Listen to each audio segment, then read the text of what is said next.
The blood on Cole Hartley's hands had been there for 3 years, invisible to everyone but him, and he rode into the New Mexico territory in the spring of 1883 believing that nothing in this world could ever wash it clean.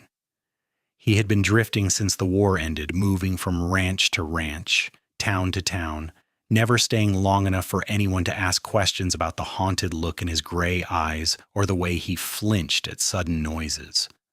The Civil War had taken his brother, his home, and whatever faith he once had in humanity. At 28 years old, Cole felt ancient, hollowed out, a shell of a man going through the motions of living without really feeling alive. He worked hard, kept to himself, and tried not to think about the screams that still echoed in his nightmares or the way his brother's hand had gone cold in his as they lay in that blood-soaked field at Antietam. The ranch he had signed on with was a sprawling cattle operation owned by a gruff but fair man named Samuel Thornton. The pay was decent, the work was hard, and Cole preferred it that way. Physical exhaustion meant less time for thinking, less time for remembering. He had been riding the fence line on the eastern edge of Thornton's property when his horse suddenly balked, ears pricked forward, nostrils flaring at something in the brush ahead. Cole dismounted, hand instinctively moving to the revolver at his hip, every muscle tensed for danger. What he found instead stopped him cold in a way no outlaw ever could have. There, kneeling in the red dust beneath a twisted juniper tree, was a woman with long dark hair braided down her back, wearing a simple calico dress that had seen better days. But it was not the woman herself that captured his attention initially. It was what she was doing. Have been snarling, snapping, wild with fear and pain, but instead it lay still, its amber eyes fixed on her face with something that looked almost like trust. The woman was murmuring to it in a low, soothing voice, words Cole could not quite make out but that seemed to calm even the restless wind in the sagebrush. Cole had seen a lot of strange things in his 30-odd years, but he had never seen anything quite like this. The coyote's leg was clearly broken, probably caught in a trap that some hunter had set illegally on Thornton's land. Most people would have shot the animal and been done with it, but this woman was trying to save it. He must have made some small sound because she looked up suddenly, her eyes meeting his across the dusty ground. They were the most extraordinary eyes he had ever seen. A deep brown that seemed to hold entire worlds within them, warm and intelligent, and completely unafraid despite finding herself alone in the wilderness with a strange man. She could not have been more than 23 or 24 with high cheekbones and sun-kissed skin that spoke of hours spent outdoors. He was caught in a trap, she said simply, as if explaining herself to a stranger in the middle of nowhere was the most natural thing in the world. Someone had hidden it in the rocks over there. Cruel thing to do, leaving it unattended like that. Cole found himself walking forward, his earlier wariness forgotten. That thing could tear your throat out. He could, she agreed, returning her attention to the bandage she was securing, but he would not. He knows I am trying to help him. How do you know that? She looked up at him again, and a small smile played at the corners of her mouth. The same way I know you are not going to shoot either of us, even though you have your hand on your gun. Sometimes you just know things about another soul. Cole's hand dropped away from his revolver as if burned. He crouched down a few feet away, watching as she finished wrapping the coyote's leg. Her hands were small but capable, moving with a confidence that spoke of experience. You do this often? Patch up wild animals? When they need it, she replied. All creatures deserve a chance to heal, do not you think? Something in the way she said it, the gentle certainty in her voice, made Cole's chest tighten in a way he had not felt in years. He watched as she carefully set the coyote down in a patch of shade, stroking its head one final time before standing and brushing the dust from her dress. The animal stayed where it was, panting softly, watching her with those strange, knowing eyes. I am Eleanor Whitmore, she said, extending her hand to him with a directness that would have been shocking in a city parlor, but seemed perfectly natural out here under the endless sky. My father and I have a homestead about 2 miles west of here. Cole took her hand, feeling the calluses on her palm, the strength in her grip. Cole Hartley. I work for Sam Thornton. I know Mr. Thornton, Eleanor said.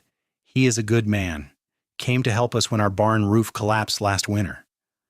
She tilted her head, studying him with an intensity that made him want to look away. You are new, though. I've not seen you before. Been here about a week, Cole said, releasing her hand reluctantly. I drift mostly. Do not stay anywhere too long.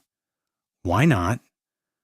The question was simple, asked without judgment or prying curiosity, but it hit Cole like a punch to the gut. Why not indeed?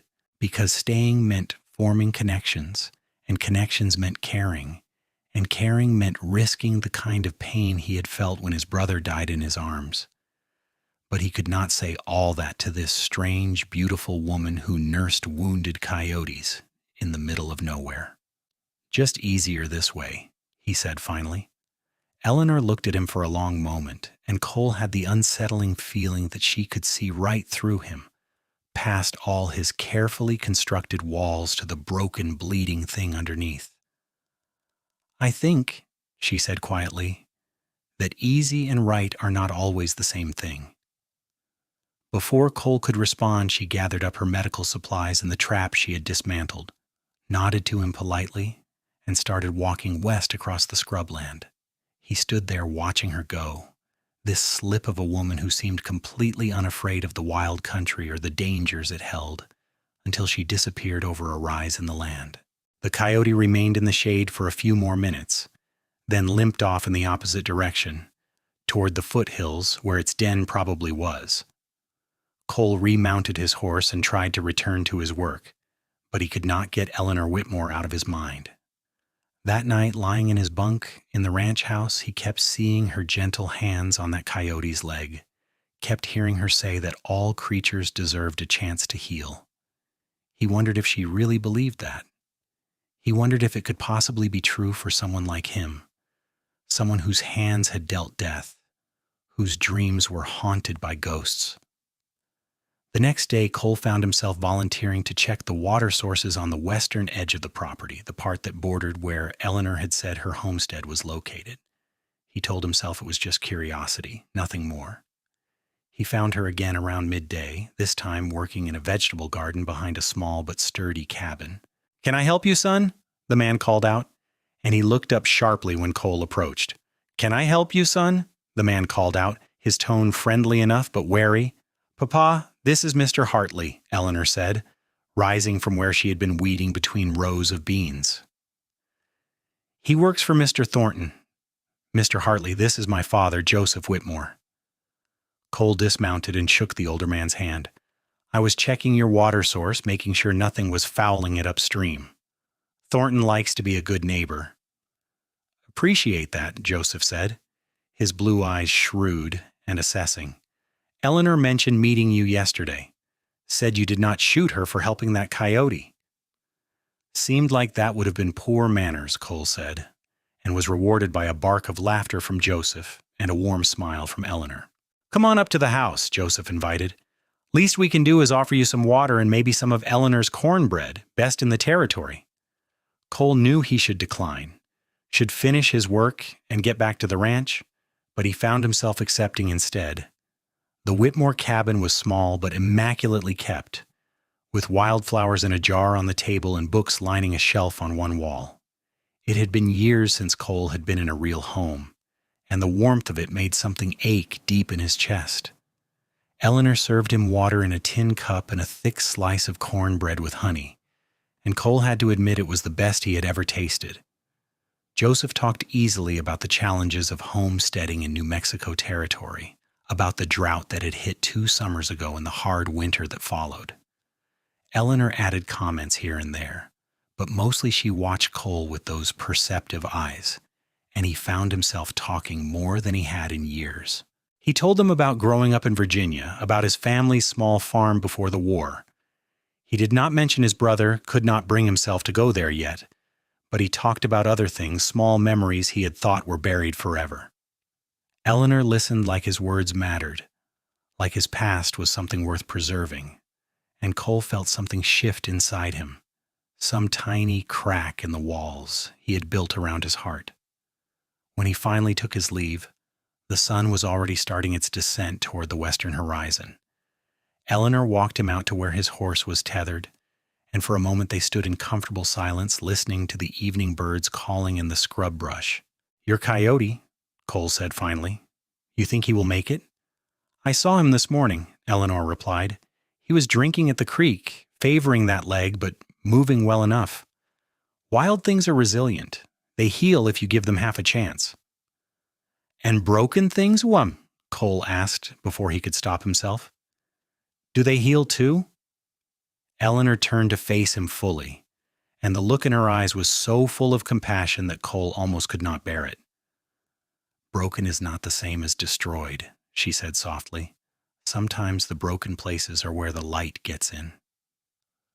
Cole rode back to the Thornton ranch in a daze, those words echoing in his head. Broken is not the same as destroyed. He had spent 3 years believing he was beyond repair, beyond redemption, beyond any hope of happiness. But something about Eleanor Whitmore made him want to believe differently. She had looked at a wounded coyote and seen something worth saving. Could she possibly see the same thing when she looked at him? The days that followed fell into a pattern. Cole found excuses to ride the western edge of Thornton's property, and more often than not, he encountered Eleanor. Sometimes she was out gathering herbs for her medicine chest. Sometimes she was checking on various animals she had befriended. A hawk with a damaged wing that she had nursed back to health. A family of rabbits that had made their burrow near her garden. She had an almost supernatural ability to gentle wild things, and Cole found himself drawn to her like metal to a magnet. They talked as they worked, sharing pieces of themselves in the warm spring sunshine. Eleanor told him about her mother, who had died of fever 4 years ago, and how she and her father had left Missouri to start fresh in the territory. She talked about her love of healing, how she had learned herbalism from her mother, and had a natural gift for understanding animals. Cole told her about the war, though he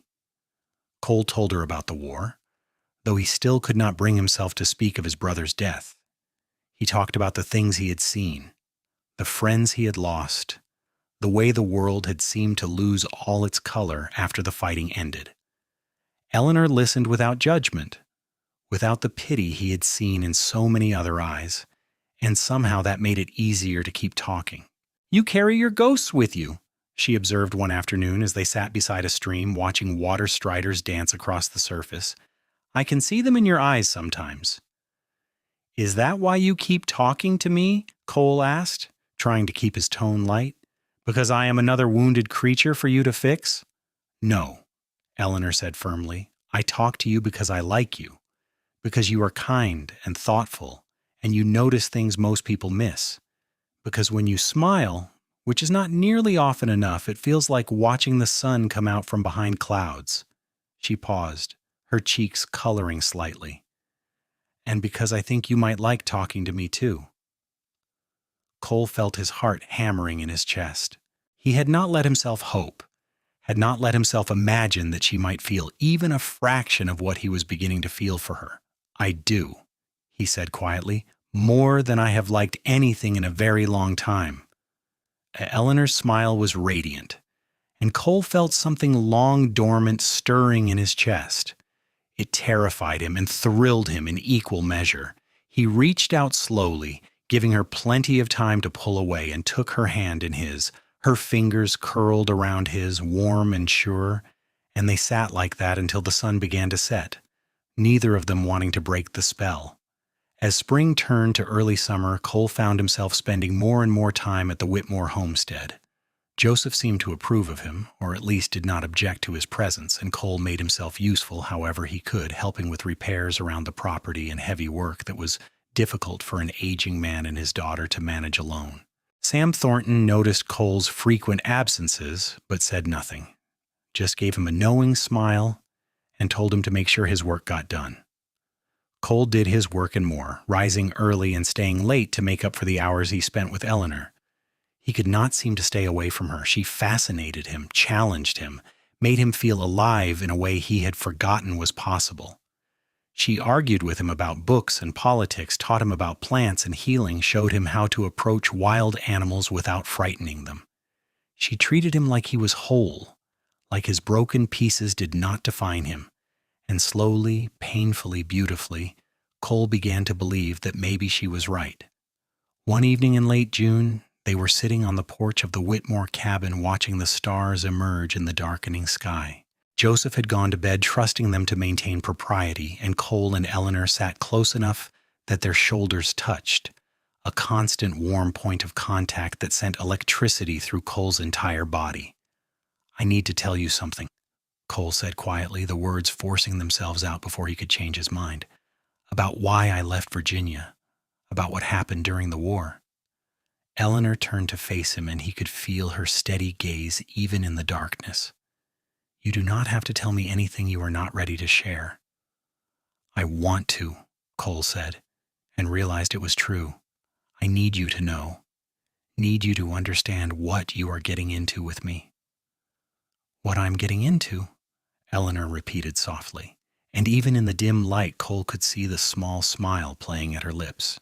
"I'm falling in love with you, Eleanor," Cole said, the words rushing out now. "Have been for weeks. And I hope, that maybe you feel something for me too. But you need to know the truth about me first." Eleanor's hand found his in the darkness, her grip tight and sure. "Tell me." So Cole told her.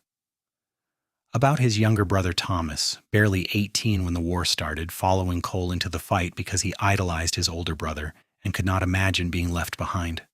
About the battle at Antietam, the bloodiest single day in American history, where the creek ran red and the cornfields became killing grounds. About how Thomas had been shot, how Cole had dragged him to cover, but there was no help coming, no doctors, no hope. How he had held his brother as the light faded from his eyes, how Thomas had begged him not to leave him, and how Cole had promised he would not, staying with the body long after the soul had fled. "I could not save him," Cole said, his voice breaking. "He was my responsibility, my baby brother, and I let him die. I have been running ever since because staying still means remembering, means feeling, and I could not bear it. I thought if I kept moving, kept working, kept pushing everyone away, maybe eventually it would stop hurting. But it never did. It never does." There was a long silence, and Cole braced himself for Eleanor to pull away, to tell him she could not love someone so damaged, so haunted. Instead, she shifted closer, her free hand coming up to cup his cheek, her touch infinitely gentle. "Cole Hartley," she said firmly, "you listen to me. What happened to your brother was not your fault. You did not shoot him. You did not start the war. You stayed with him at the end, which means he did not die alone. That is not failure. That is love." "He died because I convinced him to enlist," Cole said desperately, needing her to understand. "If I had told him to stay home, if I had protected him the way I should have, he would still be alive." "You do not know that," Eleanor countered. "He might have enlisted anyway. He might have died of fever or been killed by deserters or any of 100 other things. You cannot control the whole world, Cole. You can only do your best. And from everything you have told me, you did that. You loved your brother, you tried to protect him, and when you could not save him, you stayed with him and made sure he knew he was not alone. That matters." Cole felt tears burning behind his eyes. The first he had shed since that terrible day at Antietam. "How can you say that? How can you look at me and not see a failure?" "Because that is not what I see when I look at you," Eleanor said simply. "I see a man who has been hurt deeply, but who still has compassion, still has kindness, still has the capacity to care. I see a man who helped me with a wounded coyote, even though he could have just ridden on by. I see a man who makes my father laugh, and who fixes our fence without being asked, and who looks at me like I am the most precious thing in the world. That is what I see, Cole. Not your mistakes, not your pain. You." The tears came then, hot and fast. Years of grief and guilt and self-loathing pouring out in great shaking sobs. Eleanor pulled him into her arms, holding him tight while he wept, stroking his hair, and murmuring soft words of comfort. Cole clung to her like a drowning man clings to driftwood, letting himself feel everything he had been running from for 3 long years. When the storm finally passed, Cole felt scraped raw but somehow lighter, like a poison had been lanced from a wound. He pulled back slightly, embarrassed by his loss of control, but Eleanor just smiled at him and wiped the tears from his cheeks with her thumbs. "I love you too," she said quietly. "In case that was not clear, I love you, broken pieces and all, and I think together maybe we can both heal the parts of us that hurt." Cole kissed her then, a soft, tentative press of lips that tasted of salt and hope. Eleanor kissed him back, her arms wrapping around his neck, and for the first time in 3 years, Cole felt like he might actually have a future worth living. They courted properly after that, though there was never any doubt where it was leading. Cole spoke to Joseph, who gave his blessing with tears in his eyes, saying he could not imagine a better man for his daughter. They were married in September of 1883, a simple ceremony in the little church in the nearest town, with Sam Thornton and his wife as witnesses and a handful of neighboring homesteaders in attendance. Eleanor wore her mother's wedding dress, altered to fit, and carried wildflowers picked from the meadow near their home. Cole wore his best suit, cleaned and pressed, and when the preacher asked if he would take this woman to be his wife, his voice was strong and sure and held no trace of the broken man he had been just months before. They spent their wedding night in the cabin Joseph had built for them on a corner of the homestead, a small but sturdy structure that Cole had helped raise over the summer. Eleanor was gentle and patient, guiding them both through the intimate, unfamiliar territory with the same calm confidence she brought to everything else. Afterward, lying tangled together in the narrow bed, Cole felt a peace he had not known since before the war. "Thank you," he whispered into the darkness. "For what?" Eleanor asked, her fingers tracing lazy patterns on his chest. "For seeing me. For believing I could be more than my worst moments. For loving me when I could not love myself." Eleanor propped herself up on one elbow, looking down at him with such tenderness that Cole felt his throat tighten. "You did the same for me," she said. "You listened when I talked about becoming a doctor like it was actually possible instead of a foolish dream. You treated me like an equal, not a child or a thing to be protected. You let me be exactly who I am." That is love too, Cole. Real love, the kind that sees and accepts and celebrates. Cole pulled her down for a long, slow kiss, pouring everything he felt but could not quite find words for into the contact. When they finally broke apart, both breathing hard, Eleanor laughed softly and nestled back into his side. "We are going to have a good life," she said drowsily. "I can feel it." "Yes," Cole agreed, holding her close as sleep began to claim them both. "We are." The first year of their marriage was marked by hard work and deep contentment. Cole continued working for Sam Thornton, and Eleanor tended her garden and her animals and anyone who needed healing, human or otherwise. She had gained a reputation in the area as someone who could doctor just about anything, and people came from miles around seeking her help. She could not always save them, but she never turned anyone away, and Cole loved her more with each passing day for her unfailing compassion. They settled into rhythms, the comfortable patterns of married life. Cole would rise before dawn to do his work at the Thornton Ranch, then return in the afternoon to help Eleanor with her tasks. They ate dinner with Joseph most nights, the three of them sharing stories and laughter around the simple table. Cole told them about the horses he was training, Joseph told old stories from his days on the Missouri frontier, and Eleanor shared news from her various patients, both animal and human. The nightmares still came sometimes, those dark dreams of blood and death and Thomas's fading voice, but they were less frequent now and less intense. When Cole woke gasping in the darkness, Eleanor was always there, pulling him close and reminding him that he was safe, that he was loved, that the past could not hurt him anymore if he did not let it. In the spring of their second year of marriage, Eleanor told Cole she was pregnant. He felt a moment of pure terror, memories of everything that could go wrong flooding his mind. But then Eleanor took his hands and placed them on her still flat belly and smiled at him with such joy that the fear receded. "We're going to have a baby," she said wonderingly. "A whole new person who is part you and part me. Can you imagine?" Cole could imagine, and the image filled him with a fierce protective love he had not felt since his brother was alive. He would not fail this child the way he felt he had failed Thomas. He would be the father his son or daughter deserved, present and patient, and always, always there. The pregnancy progressed smoothly, though Cole worried constantly despite Eleanor's assurances that she felt fine. She continued her work almost until the end, treating patients and tending animals right up until the day her water broke in the middle of examining a neighbor's sick cow. The labor was long and difficult, and there were hours when Cole paced the cabin floor in an agony of fear, listening to Eleanor's cries from the bedroom where the midwife from town was attending her. Joseph sat with him, solid and calm, reminding him that this was normal, that women had been giving birth since the beginning of time, that Eleanor was strong and healthy and would be fine.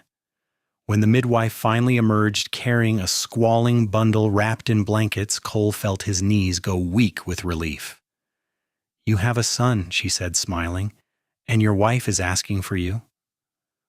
Cole stumbled into the bedroom to find Eleanor propped up against the pillows, sweaty and exhausted, but radiantly happy.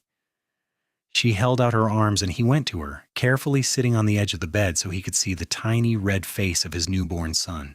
"Thomas," Eleanor said softly. "I thought we could call him Thomas, if that's all right with you." Cole felt tears streaming down his face, but they were tears of joy this time, tears of healing. "Yes," he managed to say. "Thomas is perfect." He took his son in his arms, marveling at how impossibly small and fragile he was, and felt the last piece of his broken heart click back into place. This was not a replacement for his brother. Nothing could ever replace Thomas, but it was a way of honoring his memory, of ensuring that the name and the love would continue. "Hello, Thomas," Cole whispered. "I am your father, and I'm going to love you and protect you for as long as I draw breath.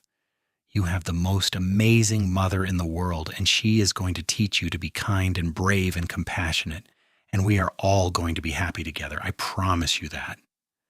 Eleanor reached out and took Cole's hand, and the three of them stayed like that for a long time, a perfect moment of peace and love and new beginnings. Baby Thomas thrived, growing from a tiny, squalling infant into a curious, energetic toddler who followed his mother everywhere and worshipped his father. He had Eleanor's dark eyes and Cole's stubborn chin, and from an early age he showed his mother's gift with animals. By the time he was 3 years old, he could gentle the most skittish horse and had a menagerie of creatures that followed him around the homestead like a pint-sized Pied Piper. Cole watched his son grow with a mixture of pride and lingering fear, always worried that something would happen, that he would fail to protect him the way he had failed to protect his brother. But Eleanor helped him navigate those fears, reminding him that he could not live in terror of what might happen, that he had to trust in their ability to handle whatever came. When Thomas was 4, Eleanor became pregnant again, and this time the experience was less frightening for Cole. He had been through it once and knew what to expect, and his confidence in Eleanor's strength was unshakable. Their second child was born on a warm summer morning, a daughter they named Sarah after Eleanor's mother. She had red hair like neither of her parents, but like Joseph, who held his granddaughter and cried happy tears at the continuation of his wife's legacy. The years rolled on, marked by small joys and occasional challenges. The drought of 1889 was difficult, testing everyone's endurance, but the Whitmore-Hartley clan pulled through by working together and helping their neighbors. Cole eventually became the foreman at the Thornton Ranch, a position of trust and responsibility that reflected how far he had come from the drifting, broken man he had been when he arrived in New Mexico. Eleanor's reputation as a healer continued to grow, and she taught her skills to anyone who wanted to learn, particularly other women. She never did become an official doctor, the barriers to women in medicine still being too high, But in practical terms, she did the work of a physician and was respected and valued by everyone in the territory who knew her. The coyote she had saved all those years ago sometimes appeared near their property, always keeping its distance but recognizable by the slight hitch in its gait from that long-ago broken leg. Cole liked to think it remembered Eleanor, remembered her kindness, and came back to remind them both that healing was possible, that broken things could mend if given half a chance.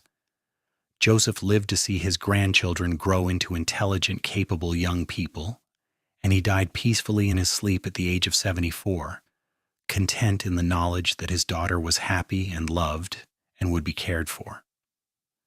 They buried him on a hill overlooking the homestead, and Eleanor planted wildflowers on his grave that bloomed every spring without fail. Thomas grew into a fine young man, steady and kind like his father, with his mother's gift for healing. He took over much of Eleanor's practice as she aged, developing his own reputation as a skilled veterinarian who could doctor any animal brought to him.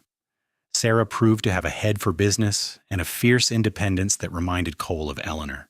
She eventually opened a dry goods store in the nearest town and was known for her fairness and her refusal to be cheated or bullied by anyone. Cole and Eleanor grew old together, their hair turning gray, their hands becoming gnarled with arthritis, but their love never diminishing. They sat on their porch in the evenings, watching the sun set over the land they had built a life on, and Cole marveled that he had been lucky enough to find her, to be saved by her when he thought he was beyond saving. "Do you remember the day we met?"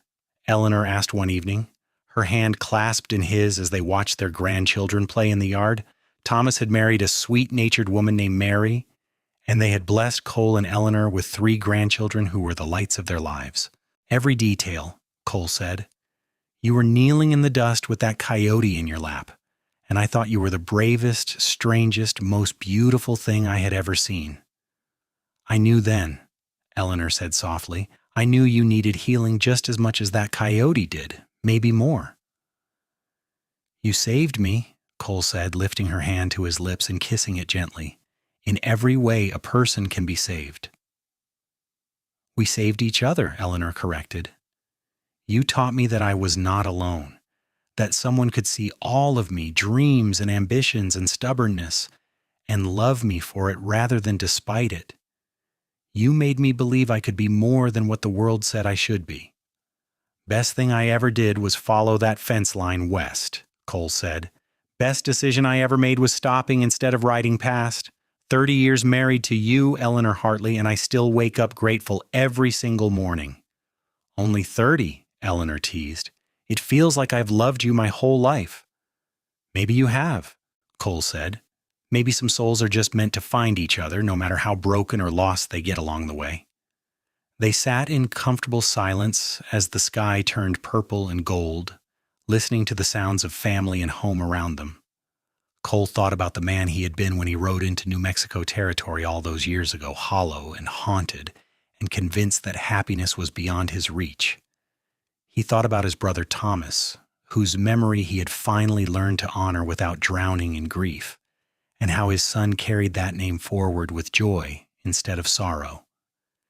He thought about all the wounded things Eleanor had healed over the years, the animals and the people and the one broken-souled cowboy who had watched her gentle a coyote and dared to hope that maybe, just maybe, there was healing for him too. "What are you thinking about?" Eleanor asked, reading his expression the way she always could. "Everything," Cole said honestly. "The past and the present, and how grateful I am for all of it, even the painful parts, because they led me here to you." "That is good," Eleanor said, squeezing his hand. "Because I am not letting you go, Cole Hartley, not in this life or whatever comes after." "Promise?" Cole asked, only half joking. "Promise," Eleanor said firmly. "We have weathered too much together to be separated now. Where you go, I go, always." Cole pulled her close, breathing in the familiar scent of her sage and lavender and home. "Always, you say," he echoed. As the stars began to emerge in the darkening sky, their grandson ran up to the porch, breathless and excited. "Grandpa Cole, Grandma Ellie, Papa found a baby rabbit with a hurt leg. Can we help it?" Eleanor and Cole exchanged a look, and Cole saw the same spark in her eyes that had been there that day so long ago when she knelt in the dust with a wounded coyote. Some things never changed, and thank God for that. Of course we can help, Eleanor said, rising with only a slight wince from her aging joints. Come on, show me where it is. Cole followed more slowly, content to watch as Eleanor examined the small creature, showing her grandson how to hold it gently, how to assess the injury, how to offer comfort to something frightened and in pain. 3 generations together, passing down the lessons of compassion and healing, ensuring that the legacy of love and kindness would continue long after they were gone. That night, lying in bed with Eleanor curved against his side the way she had been for 30 years, Cole felt a peace so deep it was almost painful in its intensity. He had spent so long running from his past, convinced that he did not deserve happiness or healing, that he was too broken to be fixed. But Eleanor had seen him, really seen him, broken pieces and all, and loved him anyway. She had shown him that healing was not about erasing scars or forgetting pain. It was about learning to carry those things without being destroyed by them, about finding meaning and purpose and joy even in the midst of suffering. I love you, Cole whispered into the darkness, knowing she was probably already asleep but needing to say it anyway. I love you too, Eleanor murmured back, proving him wrong. Every day for the rest of my life and beyond. Cole smiled and closed his eyes, surrounded by the sounds of his family sleeping safely in nearby rooms, protected by walls he had built with his own hands on land they had made into a home through decades of work and love and perseverance. The nightmares rarely came anymore, and when they did, they no longer had the power to break him. He had learned to live with his ghosts, to honor them without being haunted by them, and that was as close to peace as any man could hope for. Years continued to pass, each one bringing its own mixture of joys and sorrows. Cole and Eleanor celebrated their 40th wedding anniversary surrounded by children and grandchildren, and even 2 great-grandchildren, Thomas's oldest daughter having married young and started her own family. They were slowing down now, both of them. Bodies wearing out in the way that all bodies eventually do, but their minds remained sharp, and their love remained constant. Cole still rode out to check the fence line sometimes, though not as far or as often as he used to. One spring morning, moving slowly on an old gentle mare that Mary had given him for his 70th birthday, he came across a young coyote with a broken leg, caught in a trap that some fool had set too close to their property. For a moment, Cole could only sit and stare, memories flooding over him with such intensity that he had to grip the saddle horn to stay mounted. Then, moving carefully so as not to startle the animal, he dismounted and approached the trap the way he had seen Eleanor do countless times over the years. The coyote snarled and snapped, terrified and in pain, but Cole talked to it in a low, soothing voice, the same kind of voice Eleanor had used that day so long ago. He managed to spring the trap and free the animal's leg, wrapping it in strips of cloth he kept in his saddlebag for just such emergencies. The coyote lay still, panting and watching him with wary amber eyes, and Cole felt a strange kinship with the creature. You are going to be all right, he told it softly. Hurts now, I know, but you will heal. You just need time and care, same as anything else that has been broken. He carried the coyote home, cradled carefully against his chest, and found Eleanor working in her garden despite Cole's protest that she should be taking it easy. She looked up when she heard his horse approach, and her face split into a radiant smile when she saw what he was carrying. "Oh, Cole," she said, coming to meet him, with tears shining in her eyes. "You found one." "Figured it was my turn," Cole said gruffly, blinking back his own tears. "You taught me well." Together, moving with the practiced ease of people who had worked side by side for 4 decades, they tended to the coyote's injuries and made it comfortable in a sheltered spot near the barn. It would stay with them for a few weeks until the leg healed enough for it to return to the wild. And Cole found himself checking on it several times a day, marveling at the resilience of the creature. "Coming full circle," Eleanor observed one evening, as they watched the coyote eat the food they had left for it. "What do you mean?" "You were broken when we met," Eleanor said simply, "and I tried to show you that healing was possible. Now you are doing the same for another wounded creature. The healer has become the healer." Cole pulled her close, kissing the top of her head. "I had a good teacher." "We taught each other," Eleanor corrected, as she always did. "That is what love is, Cole. Learning together, growing together, healing together." The coyote recovered and eventually limped off into the hills, strong enough to survive on its own. Cole watched it go with a feeling of completion, as if some circle that began all those years ago had finally closed. He had been that coyote once, wounded and wary, saved by a woman with gentle hands and an enormous heart. Now he had passed that gift on, proving to himself that Eleanor had been right all along. Healing was possible. Broken things could be mended. Love was stronger than pain. Cole and Eleanor passed away within months of each other, Eleanor going first after a brief illness, and Cole following soon after, his heart simply giving out without her there to share it with. They were buried side by side on the hill next to Joseph, overlooking the land they had loved and the home they had built. Their children and grandchildren and great-grandchildren stood together at the funeral, a testament to the legacy of love they had created. The homestead remained in the family, passed down through the generations, each one adding their own stories to the foundation that Cole and Eleanor had laid. And sometimes, on quiet spring mornings, people swore they could see a coyote with a slight hitch in its gait moving through the property, keeping watch over the place where a woman had once shown compassion to a wounded creature and, in doing so, had saved a broken cowboy's soul and taught him how to live and love again. The story of Cole and Eleanor became legend in that part of New Mexico, told and retold around fires and dinner tables, a reminder that healing was always possible, that love could mend even the deepest wounds, and that sometimes the bravest thing a person could do was stop running and let themselves be saved. It was a story about second chances and the transformative power of compassion, about finding light in darkness and hope in despair. It was a story about two people who had both been broken in their own ways and who had come together to create something whole and beautiful and enduring. And it was a story that proved beyond any doubt that the woman who could heal a wounded coyote with her gentle hands and patient heart could heal a cowboy's broken soul too, and that together they could build a love that would last not just a lifetime, but for generations to come, echoing forward through the years as a testament to the possibility of redemption, the power of love, and the eternal truth that no one is ever truly beyond saving.